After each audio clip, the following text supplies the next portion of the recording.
Et avec l'avocate d'Alexandra de Taddeo, la compagne de l'artiste Pawlenski a été mise en examen cet après-midi. Elle a été placée sous contrôle judiciaire. Vous êtes maître Noémie Saïdi-Cotier, vous êtes son conseil. Elle a été mise en examen pour atteinte à l'intimité de la vie privée, diffusion sans l'accord de la personne d'un enregistrement portant sur des paroles ou des images à caractère sexuel et obtenu avec son consentement. C'est bien ce que je dois lire. Au cours de la garde à vue, votre cliente, Madame de Taddeo, a coopéré avec les enquêteurs. Elle a donné accès à son téléphone, elle a donné les codes de son téléphone, elle a indiqué avoir conservé la vidéo qui lui avait été adressée en souvenir, je reprends sa formule, et elle affirmait qu'elle n'était pas à l'origine de sa diffusion, c'est-à-dire de sa mise en ligne. Une très courte séquence, avant de vous donner la parole, une très courte séquence, c'était cet après-midi. Votre cliente rentre chez elle et elle est interrogée sur le soutien qu'elle apporte ou non à son compagnon Piotr Pawlenski. Alexandra, est-ce que vous voulez nous dire... Je ne vous parlerai pas aujourd'hui, bien sûr. Bientôt. On n'entend pas très bien la question, mais elle est là. Est-ce que vous apportez votre soutien à votre compagnon? Et elle répond oui, bien sûr. Premier point, quel est l'état d'esprit de votre cliente ce soir? C'est un petit peu compliqué, je pense qu'il y a pas mal de choses. En tout cas, elle est contente d'être sortie. J'imagine qu'elle est heureuse que Piotr Pawlenski rentre chez lui, qu'il ait été libéré. Et en tant qu'avocat pénaliste, je crois que je ne peux que me féliciter aussi de l'application de la loi dans cette affaire, puisque la détention provisoire n'était pas possible sur un volet de l'affaire, et sur le reste, sur les violences, je crois que sans avoir du tout connaissance de l'affaire, qu'il y avait des éléments à creuser, et que par ailleurs, la détention devant rester la mesure exceptionnelle, la détention provisoire, donc voilà. Je sur pense les qu'elle violences, est... pour qu'on comprenne bien, il y a deux affaires, c'est bien ça? Il y a deux affaires, il y a deux situations. Exactement. Il y a d'abord la vidéo, et puis il y a des violences, mais ça, c'est un autre dossier. Exactement, dont j'ai absolument pas connaissance, si ce n'est que l'un et l'autre sont liés parce qu'ils concernent la même personne, c'est-à-dire Piotr Pawlenski. Donc voilà, donc il y a deux affaires, en tout cas sur la vidéo, elles sont l'état d'esprit. Donc soulagée, j'imagine, plus encore depuis quelques minutes. Elle a envie de s'expliquer, elle a envie de répondre un petit peu. Il y a eu pas mal de choses qui ont été dites sur elle alors qu'elle ne pouvait pas s'exprimer, ce qui est assez compliqué. Il y a eu beaucoup de choses qui ont été écrites sur elle. Lesquelles, par exemple? Par exemple, alors ça l'a fait un petit peu rire, mais que c'était une espèce de Mata Hari qui aurait été envoyée par le Kremlin pour piéger les personnes proches d'Emmanuel Macron. Voilà, elle s'inscrit en faux de tout ça, mais ça, elle pourra s'en expliquer. Qu'elle aurait tendu un piège sciemment, qu'elle aurait enregistré, soit pour le faire chanter, soit pour... Donc ça aussi, c'est pas du tout ce qu'elle dira hein, quand elle pourra s'expliquer. Et puis aussi, je crois qu'il lui importe vraiment de ne pas passer pour une victime. Parce que... Une victime de quoi? Une victime de son compagnon? De son compagnon. Et c'est pour ça que je crois que quand elle dit que, bien sûr, on comprend que son soutien, il est sans équivoque, il est entier, il est plein. Ce qu'elle dit, elle, c'est « j'ai pas été à l'initiative et j'ai pas voulu, j'ai pas diffusé ces vidéos, mais en ce qui concerne tant le travail que la démarche, que la personne de mon compagnon, il a mon soutien. » Pourquoi est-ce qu'elle a conservé cette vidéo? Sur les réseaux sociaux, sur le réseau social sur lequel elle a circulé, les vidéos s'autodétruisent après la première utilisation, après le premier visionnage. Pourquoi est-ce qu'elle a choisi de conserver ce document? Alors, elle choisit de le conserver pour des raisons qui lui sont personnelles, absolument pas en vue d'une diffusion ultérieure sur Internet ou publique, absolument pas pour le faire chanter dans le cadre d'une élection à des municipales. Elle enregistre à ce moment-là parce qu'il lui paraît important de le faire pour se protéger, ce qu'elle dit, et aussi parce qu'elle vit quelque chose et qu'elle garde une trace de tout ça. C'est un réflexe qui est assez commun, finalement, quand on reçoit quelque chose, de l'enregistrer, de faire des captures d'écran. On le sait. Vous dites qu'elle peut éventuellement chercher à se protéger. C'est bien ce que vous venez de me dire. Elle conserve la vidéo pour se protéger. De quoi peut-elle se protéger? De quoi peut-elle avoir peur à ce moment-là? peut-être qu'on ne raconte pas la vérité sur la nature d'une relation qui peut intervenir. Voilà, après, elle s'en expliquera. Je ne vais pas, moi, aller imaginer des choses. Mais en tout cas, quand on vit quelque chose, on peut avoir envie d'en garder des traces parce qu'on ne sait pas ce qui va en sortir. Quand on a des échanges avec quelqu'un qui est connu ou qui est médiatique... Mais vous imaginez aussi que le fait de conserver cette vidéo, ça alimente la thèse du complot. Vous voyez, qu'on évoque en ce moment, ça alimente la thèse, en tout cas, d'une certaine forme de préméditation. Alors, il faut bien avoir en tête la temporalité pour tout ça, parce que Piotr Pawlenski, son compagnon, elle le rencontre bien plus tard. Les vidéos, elles sont datées, elles sont envoyées au printemps 2018. Elle ne connaît pas Piotr Pawlenski à ce moment-là. Et puis, elle le rencontre novembre-décembre 2018. Et ensuite, elle a une relation avec lui qui est assez longue, assez longue, 1 an. Voilà, donc Et qui dure. Donc, qui dure, manifestement. Donc, ça n'est pas pour se protéger de monsieur Pawlenski. Ah non, mais quand elle enregistre les images qui lui sont envoyées de manière consentante, elle ne le fait pas pour Piotr Pawlenski. Elle n'a pas idée de ce qui va se passer la semaine dernière. Ça paraît assez évident. Je crois que... Moi, j'ai une question simple. Je ne sais pas si vous avez la réponse. Ce document, ce fichier, s'est retrouvé sur son téléphone, sur un équipement qui lui appartient, qu'il s'agisse d'un téléphone ou d'un ordinateur portable. La seule question que je me pose ce soir, c'est de savoir comment il est passé de ce téléphone ou de cet ordinateur portable à un autre dispositif électronique pour être ensuite diffusé très largement. Je crois que c'est l'objet de l'instruction qui est en cours et qui a débuté tout à l'heure. D'essayer de comprendre comment, justement, ces extraits de vidéo passent du téléphone ou de l'ordinateur de ma cliente pour arriver ensuite sur un site internet controversé et puis sur les réseaux sociaux. Est-ce qu'il y a des éléments positifs qui vont dans ce sens-là ?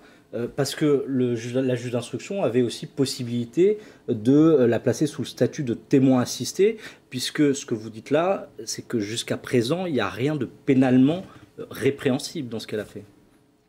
Alors, elle, dans ce qu'elle déclare, non, effectivement, il y a des indices. C'est elle qui les reçoit et puis elle se retrouve sur Internet. Donc, je peux comprendre qu'on se pose la question.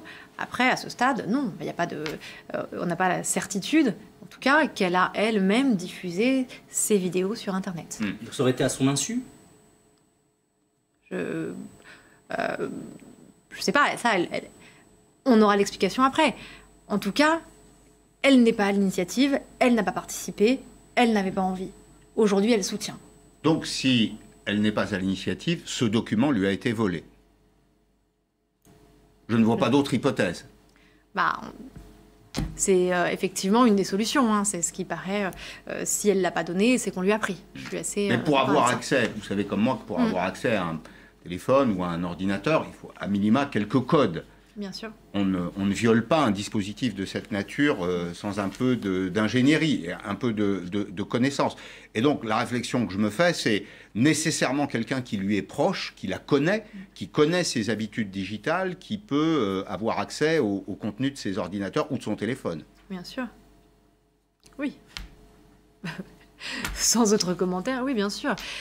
C'est forcément quelqu'un qui a pu avoir accès, qui a su qu'il y avait des échanges de cette nature, qui a eu connaissance de la relation antérieure, oui, bien sûr. Alors, ça, c'est pour la captation. Il y a un deuxième élément, une deuxième étape, qui est la diffusion du document. Alors, on ne sait pas comment, vous nous apportez des éléments de réponse, votre cliente aura probablement à s'en expliquer. À quel moment est-ce que Madame de Tadeo s'aperçoit que la vidéo en question a été mise en ligne? Je ne sais pas exactement à quel moment elle s'en aperçoit. En tout cas, elle est informée assez rapidement. Dans quelles conditions, si je peux élargir la question?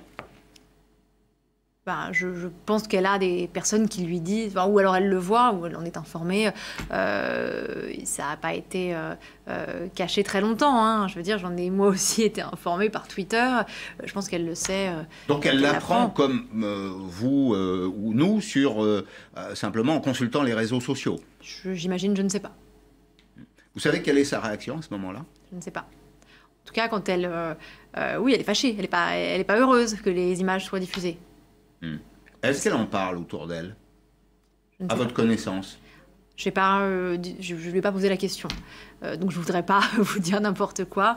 Je ne sais pas, j'imagine qu'elle en parle, en tout cas qu'elle en parle à son petit ami, j'imagine, hein, cette diffusion, et puis que aujourd'hui elle le soutient, donc ils ont dû avoir des échanges à ce propos.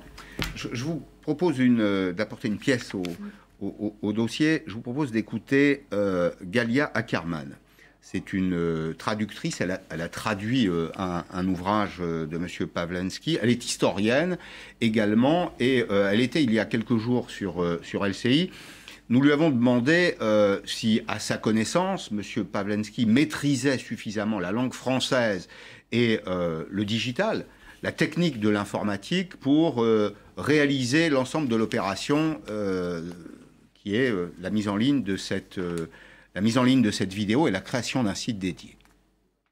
Il ne connaît pas le français, son expression est très rudimentaire, il n'a pas de connaissances particulières en informatique. Ce n'est pas lui qui a créé ce site avec un IP en Amérique.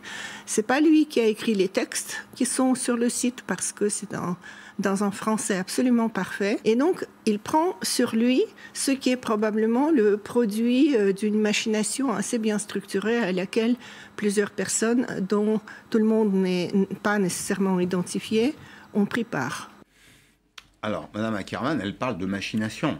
C'est un mot qui a du sens. Et évidemment, puisqu'il s'agit de M. Pawlenski, elle dit plusieurs autres personnes ont dû lui apporter leur concours dans le cadre de cette machination.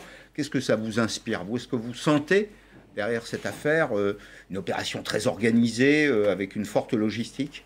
Absolument pas, mais j'en sais rien. C'est-à-dire que moi, ce que je sais, c'est ce que m'en a dit ma cliente, ce qu'elle a dit dans ses auditions et ce qu'elle dira, sans absolument trahir un secret professionnel, puisqu'il y a ce qu'on se dit évidemment avec son client. Moi, je sais ce qu'elle en dit de ces vidéos et de ces choses-là. Après, pour le reste, comment ça s'est fait exactement, j'en sais rien. L'enquête le dira peut-être. Mais voilà, j'entends tout ça. En ce qui concerne ma cliente, puisque c'est elle que je dois défendre et c'est d'elle dont je vais parler, elle, je ne crois pas qu'elle ait été l'acteur principal de cette machination, qu'elle soit cette Matahari, ou qu'elle soit une envoyée, ou qu'elle soit allée, elle, chercher une adresse IP, je ne le pense pas. Ni acteur, ni complice, ni co-auteur. Ni victime. Voilà, ni victime. Son rôle reste à ni co-auteur, non. Non. Mais votre sentiment quand même, parce qu'au fond, il y a trois options possibles. Soit on est dans effectivement cette théorie du complot avec une ingérence étrangère, ce qui visiblement, en tout cas à l'heure actuelle dans le dossier, il n'y a strictement rien qui va dans ce sens-là. Deuxième possibilité, on est sur un complot prémédité à l'avance, de longue date, en vue de faire tomber en gros un proche d'Emmanuel Macron. Dernière possibilité, c'est un acte, on va dire, d'opportunité au gré des rencontres, des relations, quelque chose qui se fomente dans l'intimité de ce trio. Est-ce qu'on est donc davantage dans cette troisième option-là ? À mon sens, oui. Alors après, je ne veux absolument pas prendre la parole pour Piotr Pawlenski, qui le fera certainement dans des auditions, qui le fera par la voix de son conseil. En ce qui concerne ma cliente, elle n'est pas une envoyée de la Russie pour faire tomber Macron, non, je ne le pense vraiment pas. Et par ailleurs, je ne pense pas non plus qu'elle ait essayé de piéger un homme politique de longue date en allant, elle, chercher le contact, se faire envoyer des vidéos. Je ne le crois pas non plus et je ne pense pas que le dossier pourra le prouver. Voilà. Est-ce qu'elle a été manipulée ? Je ne crois pas non plus. Je sais que c'est ce qui a été dit, et des gens assez proches d'elle l'ont dit, d'ailleurs, et des gens avec qui elle n'est absolument pas en conflit et qu'elle aime. Donc, c'est une jeune femme qui est équilibrée. Elle est agréable, elle est intelligente, elle a de l'humour, elle a du chien. C'est quelqu'un... sa compagnie est agréable. Elle, c'est pas une victime ou une femme qui est faible, qui, pour autant, c'est pas une manipulatrice, c'est pas une femme qui serait avide d'avoir des relations avec des gens connus. Je ne le crois pas non plus. C'est une jeune femme, une étudiante brillante, intelligente, cultivée, qui s'intéresse beaucoup à l'art contemporain russe, à la culture, au monde de la culture en général, et qui a de l'admiration pour son compagnon, pour son travail, pour son engagement politique. Voilà. Et son rôle à elle, quel est-il? Elle a reçu des vidéos, et aujourd'hui, ce qu'elle dit, c'est qu'elle se retrouve sur Internet. Je ne le voulais pas. Et quant à la diffusion, quant au travail, quant à l'homme avec lequel elle est en relation, elle le soutient pleinement. Est-ce que, au moment où ces vidéos apparaissent sur Internet, elle a conscience des conséquences que ça va entraîner? Est-ce qu'elle se rend compte de ce qui se passe? Je pense pas. Je ne pense pas. Voilà, je ne pourrais pas vous dire, à ce moment-là, non, je ne pense pas. Quand la vidéo arrive, non, je ne pense pas. Il s'agit pourtant d'un document qui est singulier, qui concerne quelqu'un de très connu. Oui, ça oui. ne peut pas être sans conséquence. Oui, voilà, mais après, vous me demandez à moi si je pense. C'est mon avis que vous demandez, même si mon avis, dans bien des domaines, on s'en Non, fiche un c'est peu. plutôt la réaction de votre... Est-ce qu'elle est, au moment de la diffusion de cette vidéo, de ce fichier digital sur Internet, est-ce qu'elle est affolée, enfin, par les conséquences que ça peut avoir? Bien sûr, vous savez ce qui s'est bien passé. bien sûr qu'elle est affolée, qu'elle est bouleversée. Inquiète, bouleversée. Inquiète, énervée, certainement. Oui, oui. Aujourd'hui, vous diriez, 72 heures ou 96 heures après, vous diriez qu'elle est toujours combative ou que ça l'a en partie affecté, ce qui s'est passé? Est-ce qu'elle est un peu brisée par ce qui se passe, là? Brisée, non. Inquiète, tourmentée, oui, mais je crois qu'elle a une personnalité forte, c'est quelqu'un de structuré, et elle va assumer ce qu'elle dit, c'est qu'elle a reçu des vidéos, qu'elle les a conservées. Par la suite, elles se sont retrouvées diffusées. Elle n'a pas honte de sa position, elle assume ce qu'elle a pu faire par le passé, et qu'elle va la tête haute, et elle ne s'estime pas être une victime de l'un, de l'autre, d'un tel ou un tel. Et voilà, donc bien sûr qu'elle est affectée. Bien sûr qu'elle va devoir maintenant affronter aussi un petit peu sur tous les médias, surtout elle se retrouve du jour au lendemain connue, alors qu'elle ne l'était pas. Voilà, mais brisée, non. Avant de parler de son itinéraire politique, j'ai juste une autre question sur cette affaire de vidéos. Est-ce qu'elle a d'autres vidéos en sa possession? Qu'une idée. Je ne crois pas. Alors là, pour le coup, sans commentaire, je ne sais pas du tout. Voilà. Alors, sur la personnalité de votre cliente, vous l'avez dit, c'est une jeune femme brillante qui a fait des études, qui parle parfaitement le russe, qui connaît d'ailleurs bien la civilisation russe. Elle a fait Assas, elle a fait Sciences Po à Toulouse. Elle aime la Russie, la culture russe, vous l'avez dit. Est-ce qu'elle a, à travers ses intérêts pour la culture russe, un engagement politique? Pas à ma connaissance. Enfin, en tout cas, elle n'est pas aussi militante que son compagnon. Mais elle a la chose politique l'intéresse. Elle s'intéresse au débat, elle s'intéresse aux idées, elle s'intéresse à la politique de manière générale. Puis elle a aussi des engagements, elle a des idées. Après, sur la Russie, sur la France, sur tous ces sujets? Je pense qu'elle vous en parlera Volontiers. Si vous l'invitez et qu'elle vient. J'en ai pas. On s'est vu de manière un peu. On a surtout parlé de ce qui nous intéressait avant de passer. Bien sûr. Mais est-ce qu'elle partage à votre connaissance vous avez eu combien d'heures de contact avec votre cliente? 3 heures, 4 heures, quelques heures. Oui, on a. Le temps, malgré tout, d'échanger quelques éléments. Est-ce que, à votre connaissance, et sur la base de ce qu'elle vous a dit, elle partage les convictions politiques de son compagnon, M. Pawlenski? Alors, il y a plusieurs choses. Il y a ce qu'on dit. Oui. Et puis, il y a aussi, pour parler de nos échanges, bien évidemment, des choses auxquelles les avocats sont très attachés, étant le secret professionnel. Donc, évidemment, tout ce qu'on s'est dit, elle et moi, je ne parle même pas que du dossier, mais même des idées. Voilà, je ne veux pas aller m'étendre. Il y a évidemment ce qui relève de sa défense. Mais là, on parle de la politique, on parle de politique, on parle de conviction. Ça, c'est le champ public. Juste, revenir là-dessus. Sur la politique et le champ public, tout ce que je sais, c'est qu'elle est en accord aujourd'hui avec la démarche, le projet, avec ce que dit son compagnon. Donc, est-ce qu'elle partage toutes ses idées politiques? Je ne sais pas. En tout cas, je pense qu'il est un homme qui peut être charismatique, intéressant, qui a des combats, des convictions, et que le côtoyer suscite chez elle un intérêt indéniable. Voilà. Sur ses idées exactement, je n'ai pas allé jusque-là. Vous n'avez pas eu le temps d'échanger très longuement sur ses convictions. Mais M. Pawlenski est lui-même un militant très identifié. C'est un activiste, enfin, sous le contrôle de William. Hein. C'est un activiste russe qui a mené des actions extrêmement spectaculaires, qui est hostile au pouvoir du président Poutine, qui est anarchiste, qui est également hostile d'ailleurs au pouvoir du président Macron et de son entourage, puisqu'il l'a dit. Ça n'est pas un social-démocrate ou un démocrate chrétien d'Europe centrale, c'est quelqu'un qui a des convictions très fortes, et donc les partager a un sens.